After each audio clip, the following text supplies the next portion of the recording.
All right, so you all know we're talking about the wedding at Cana.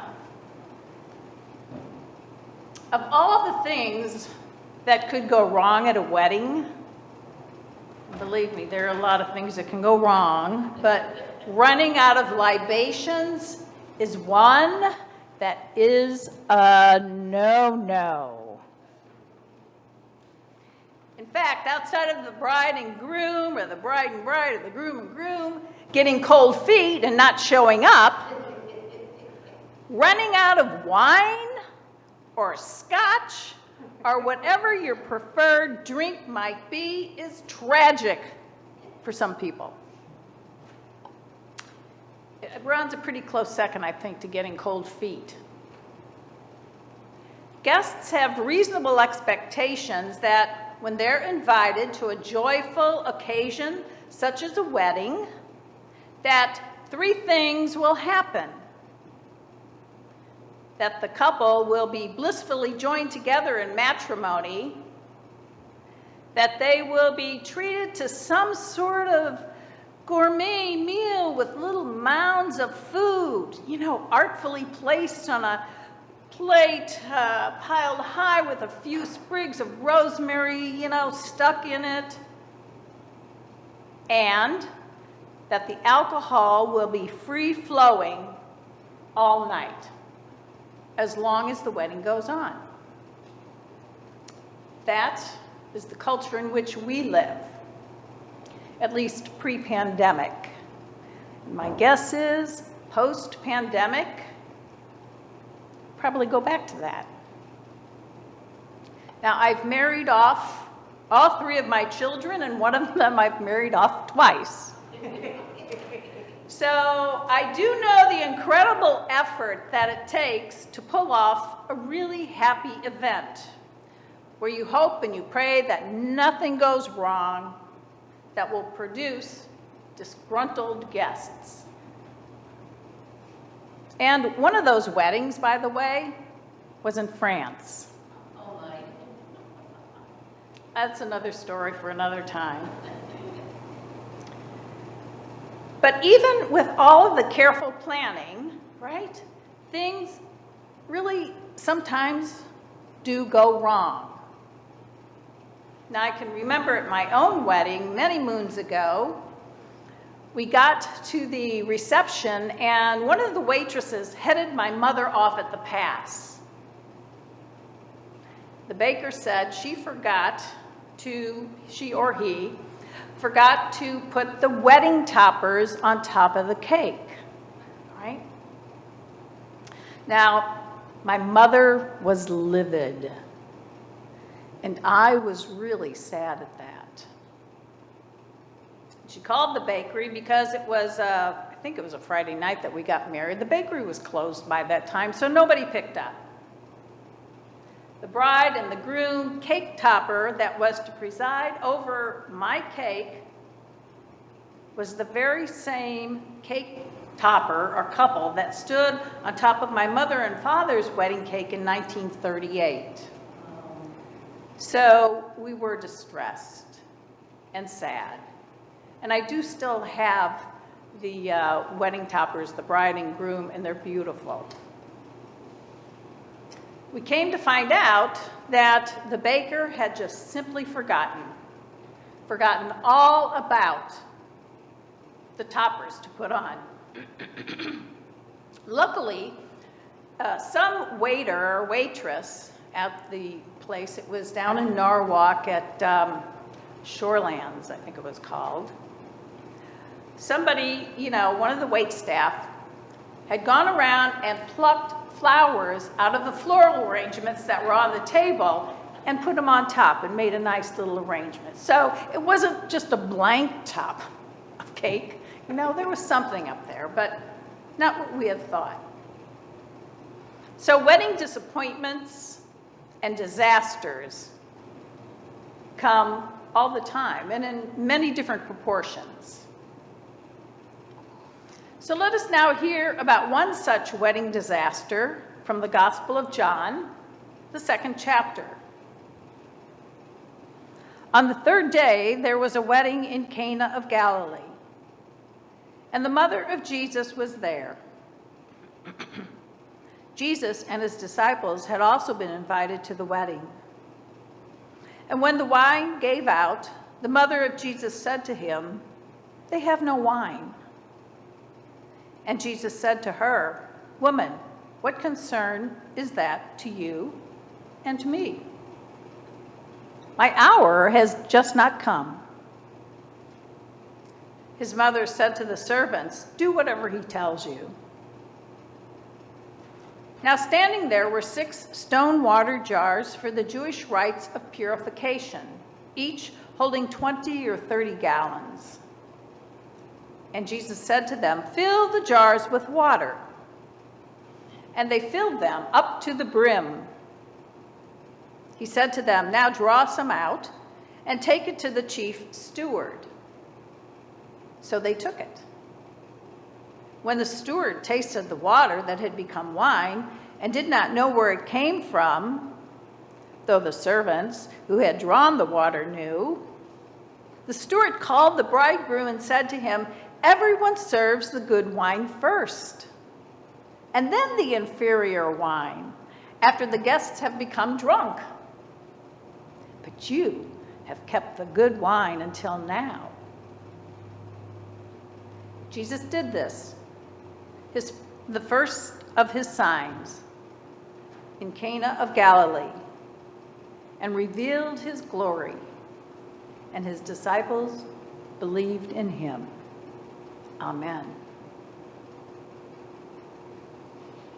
Now, it was very unfortunate for that couple, that happy couple in Cana, when the wine ran out, even more disconcerting, and it was shameful for them. At least, I'm sure, for the father of the bride. Hospitality was of prime import back then, and we see that over and over again in the New Testament. We know this to be true of the Greco-Roman world in the late antiquity. Hospitality matters greatly. And we still actually see this today in an Arab home. The door is always open and the Arabic coffee is soon cooking on the stove. So as Jesus begins his ministry, he would teach about welcoming strangers, right? Welcome, hospitality. How many times have we seen him sit at table in the company of all sorts of people? And as I just mentioned, in the Middle East today, hospitality is crucial to how one receives a friend or a stranger. Not one bowl of olives will be set out, but 3 different kinds of olives with a side bowl of hummus, some pita, and several different sorts of cheeses. Hospitality was an imperative part of being a decent human being.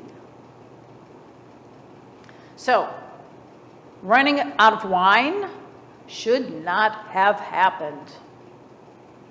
Someone did not estimate correctly the number of guests and the barrels of wine that were needed and on hand.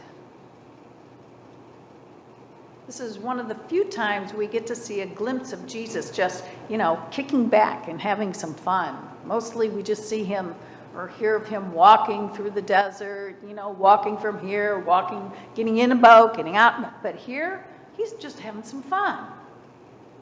And weddings lasted for days, as they still do.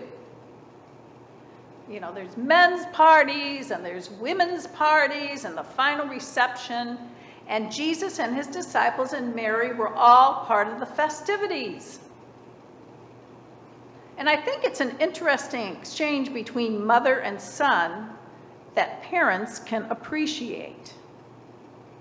Mary gets wind that the vino has run out, and she says to her son Jesus, "They don't have any more wine." And Jesus says back to her, "Well, what concern of that is that to you and to me?" In other words, Jesus says to his mother, "So what?" Right? All right, I know. So what? That divine reluctance rears its ugly head. So what? Who cares? Now, I think that's a really interesting thing, or insensitive thing, to pop out of Jesus' mouth, right? It just doesn't sound like him. True, on the scale of, or continuum of miracles, if you compare refilling wine jars to healing a blind man or a woman who had been hemorrhaging for all of her life, making more wine appear is really not that important. Someone's life was not dependent upon the wine supply. But Jesus needed to be true to his own inner calling, not accountable to any human authority. So he says, so what? My time just hasn't come yet. Yet, after some discussion that it seems we're not privy to, that happens a lot in the Bible. There must be things going on that just didn't get recorded. And he grants her request. And so he performs his first miracle. He fills the jars, of course, with the best wine and lots of it. If you do the math, 6 jars times, the Bible said 20 or 30 gallons, so let's say 25 gallons. Well, you know what? That's a lot of wine. That's a lot of wine.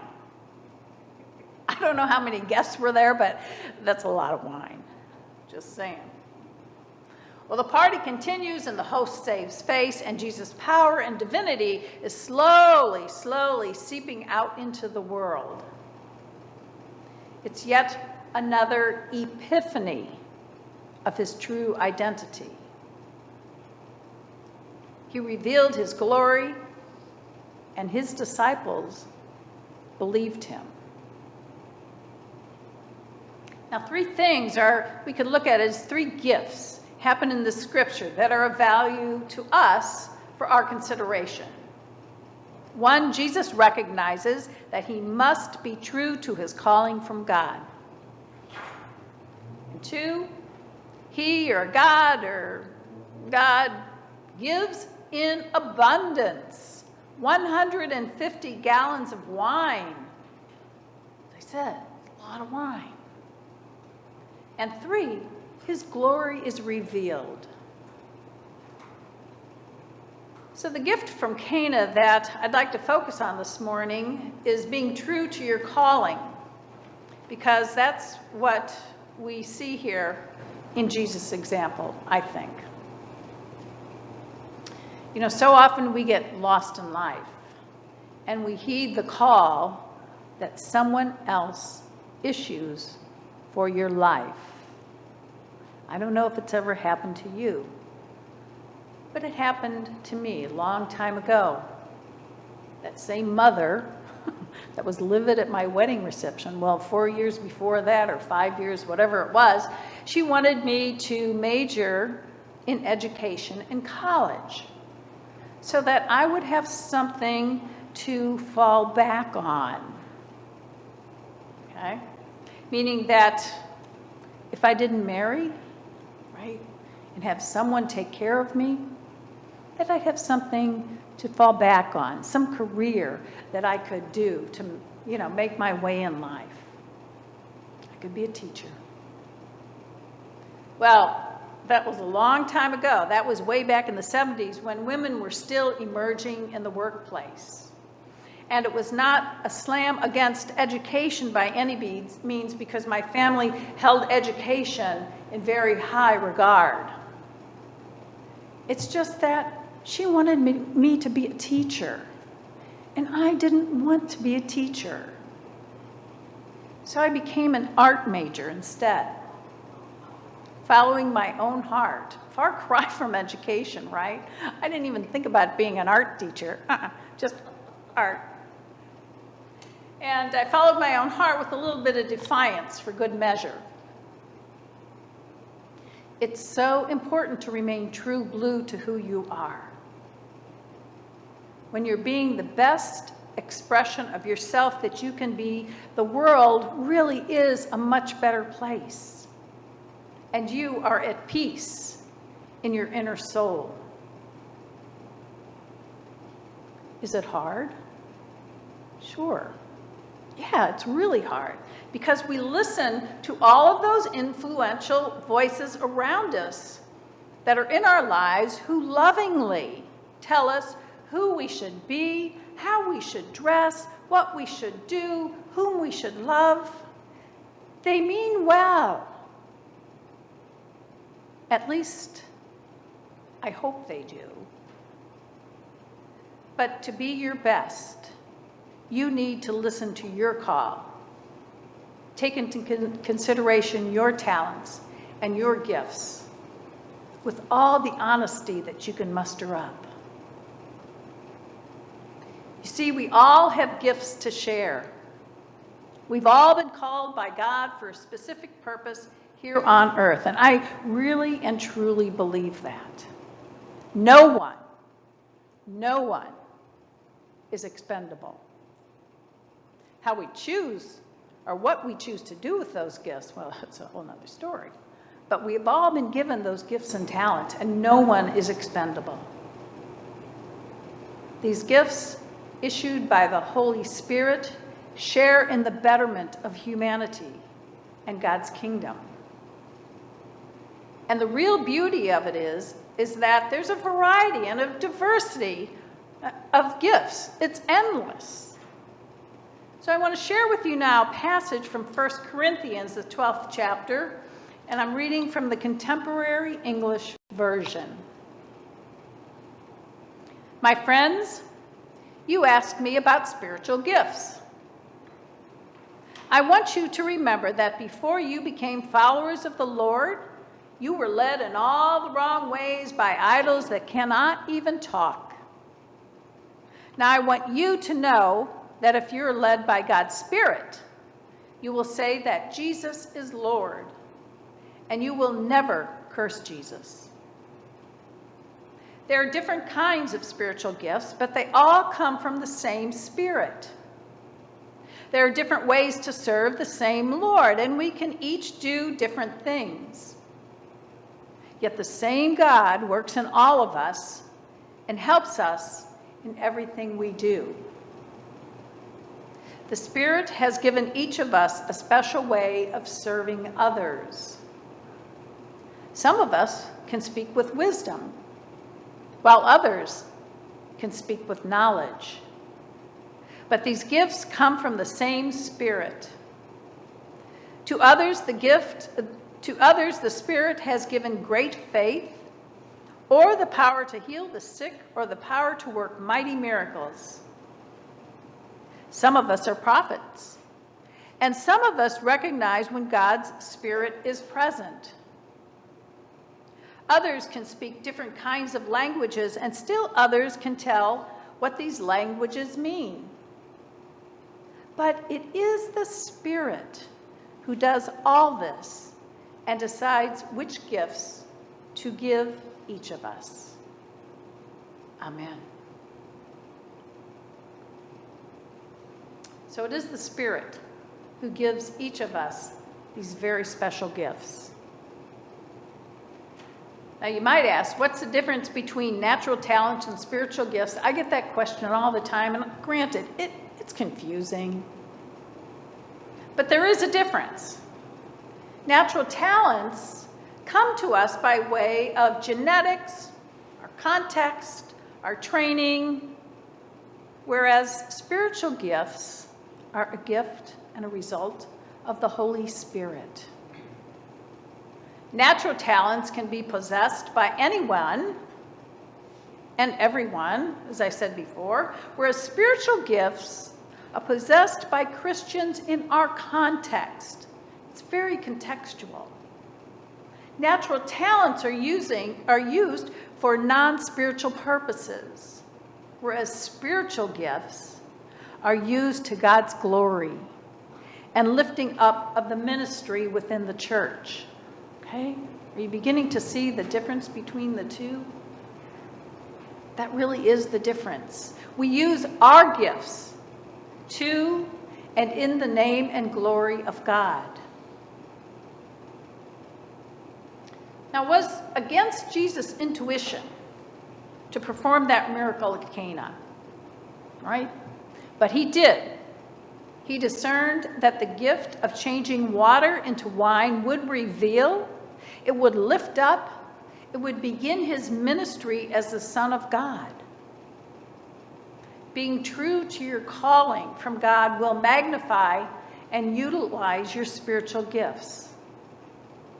And as Scripture tells us, the Spirit has given each of us a special way of serving others. So we need to roll up our sleeves and use those spiritual gifts in the here and now. So think about it this week. What gifts have you been given that could lift up the church, hence revealing the Christ among us? If you're confused, you can talk to me. You can talk to one another. What's important is that there are new ministries that can be born of this by identifying a need, identifying your gifts, and then you put the two together. It's not rocket science. New ministries. Right? A good example, I think, for you as a church are the children's programs that you're offering for the community. There is a need for children to know about the love of God. There's a need for children to know that there's someone who cares for them. And you've got creative adults who care deeply about children. Children who need the love of God, creative adults who care about children, put them together, right? And you've produced the Pumpkin Festival, or whatever you called it, Letters to Santa, and the soon-to-be celebration of love, which is the Valentine's Fest. Keep it up. You're on the right track. And what else? And what else might there be? The wedding at Cana was just not a miracle story involving water, wine, and a party we listen to each year.